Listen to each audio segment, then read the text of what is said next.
Hi everyone. We have many questions about growing adeniums, and one of them is about how to prune them. So adeniums in their native or natural habitat become these stalky plants. As they grow up, they grow through their dormancy and then they grow out and they grow up. And so normally a plant would become very open as the crown grows up. But in container growing, we want to reduce that so that the plants become full. Here's a young one here that you can see the branching is starting very low, the flowers are close to the cortex, and it looks great. Whereas we have taller ones like this one here, which has gone above the graft and now it's getting stalky with this lead going off on the top. There's also a bud coming off of the cortex. You can see the graft right there. These are all, by the way, these are all grafted plants.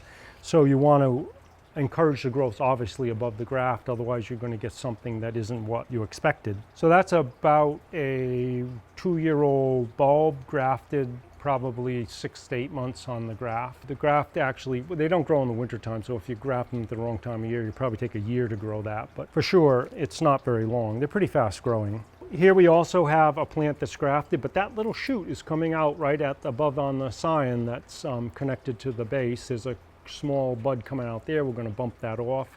And this one here, as you see, you've got all that long stem, and along the stem you've got buds that are forming, and I would actually cut that down pretty far. One thing you want to make sure you do is disinfect your shears between cuts so that you're not spreading diseases. Disinfect our shears, go to the next plant. This is a relatively tall one. It's an interesting plant. It's got some character to it. It's going to the side. Again, we have that bud that's growing or suckering from the base. We're going to take that off. The removal of that sucker is going to prevent this from creating another lead, but this is a clone variety, a hybrid, that's going to have much different color flowers than just the seedling, which is kind of a pink.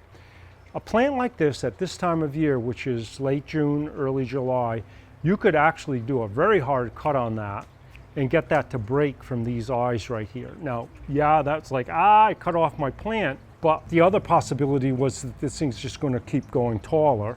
So we got to bring it down. And you can do this actually yearly. Now, most likely on this cut, we're going to get 2 and 1, maybe 3, maybe even 4 shoots to come out. So the whole plant itself is going to thicken up. And at this time of year, it's going to happen fast enough that we'll get flowers before the end of summer. Another way to do it is with selective pruning, where you cut one off. You're going to let that shoot out. These are fairly low. They could even go through the season, but this will break and create a fuller space down at the bottom here.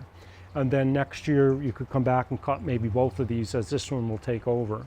And a little one like this, where you've got the graft, it was cut there once, it broke into 2 leads. That's great. This one here at the top is in full bloom, and actually I wouldn't cut that back at all. That's a beautiful little plant. I'd enjoy that for the rest of the season, probably pot it up into a bigger pot so it can grow more.